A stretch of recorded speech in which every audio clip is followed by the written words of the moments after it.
I think with both Star Trek and Battlestar, you have to have the courage to break out of the box, open up to fresh ideas, take a risk, and really let the show evolve in maybe new ways without losing the basic core premise of what those shows are about. There's a million ways to create stories, and there's lots of incredibly talented people out there that could bring fresh energy to those shows. But unfortunately, it's very hard for them to get in. It's very hard for those ideas to get in. So I would only say that I hope Star Trek, because I love that show, I cannot wait for that big breath of fresh air to come back and reinvigorate Star Trek.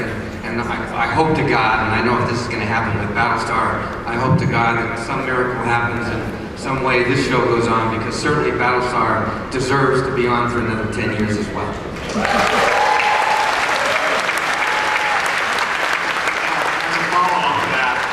Are we really sure that the Academy Days is that breath of fresh air? Well, that's a good point. I mean, I'm sorry, go ahead and finish. No, I was gone. Yeah, I mean, I don't know. I hope that it's, yeah, I don't know that it is the best path to take. I personally have always preferred going forward than backward, but at the same time, it is an example of the two things that are hallmarks of Star Trek. And one is its longevity, and the other is its capacity or its potential, not always realized, but its capacity for reinvention. And certainly that's what it's coming up for. I hope it comes out well under J.J. Abrams' watch. He's certainly someone with the talent to pull it off if anyone can. But you know, I also hope that in the end, Galactica's influence and its own longevity turns out to be as long and is groundbreaking culturally. I think it's certainly set up to do so. How's that for us? Somebody pointed out backstage before everything would be much more efficient with the introductions if we just had Ron Moore up here arguing with himself.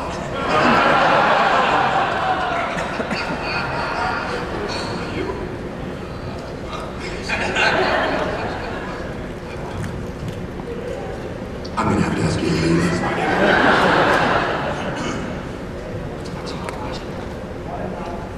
That guy.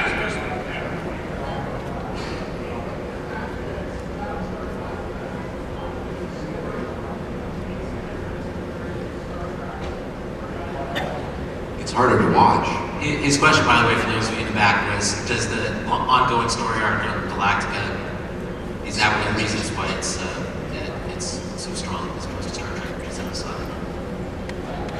I think it's the opposite, because with Trek, it's this huge universe, and you can go anywhere you want at any one point. Whereas in some ways, for now, but I mean, in some ways, Galactica's kind of on this one. I was going to say Trek. And you can't really say Voyage either. We got that one out. One part of it.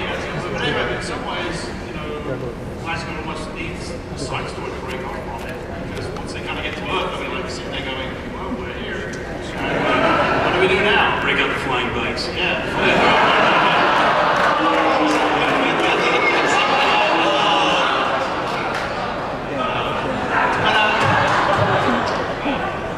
I think either show could go on forever, to be honest. But I think Trek, especially, it's like Star Wars, it's like Doctor Who, it's like any of those big shows that they can go in any direction at any one point, and so they'll always be around. 50 years there'll be another remake of, there'll be the 16th remake of Star Trek, the original series or something. There will be at some point.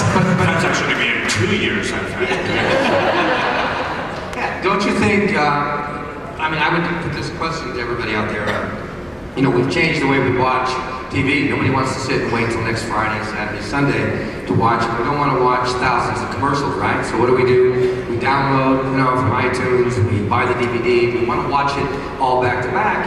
And once upon a time, they were afraid that if they had a continuing story, that if you came in somewhere in the middle, you would have no context, no backstory, so you'd be a little bit lost. But today, so many people now, episodes are played over and over again, they're not just played once.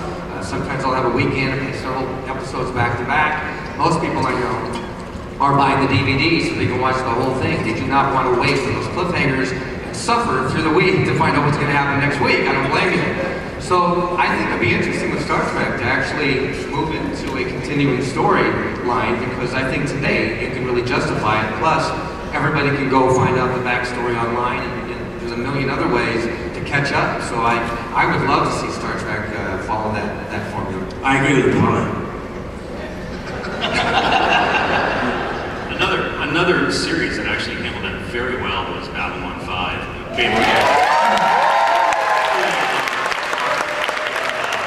One-off, stories to handle it. It's very good.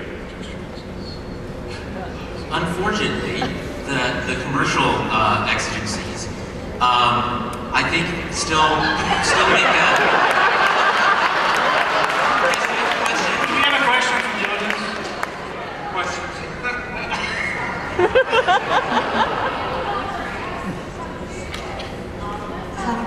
Star Trek, not track.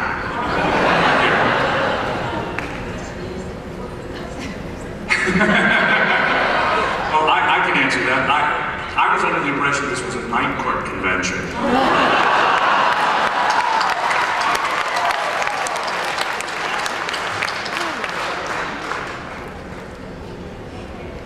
I was on Dukes of Hazzard. You were damn good on that show, too. I just said that. Hawks, man, and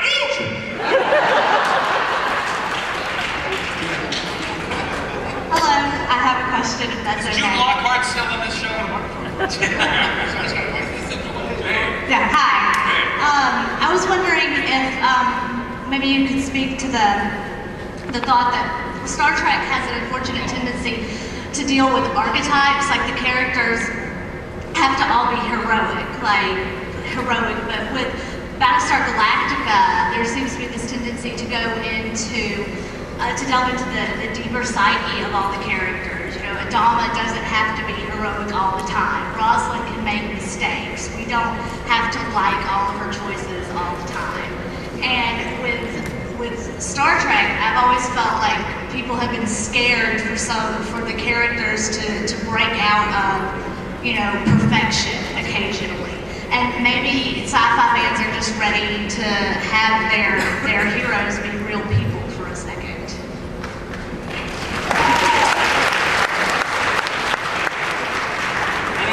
I think you're dead right. And I think the key difference that nobody's really mentioned is a political one, and a social one, and a zeitgeist thing. Star Trek started, when, 60-something? That wasn't meant to be funny. That wasn't meant to be funny. I didn't know he was Let me British. look that up on here.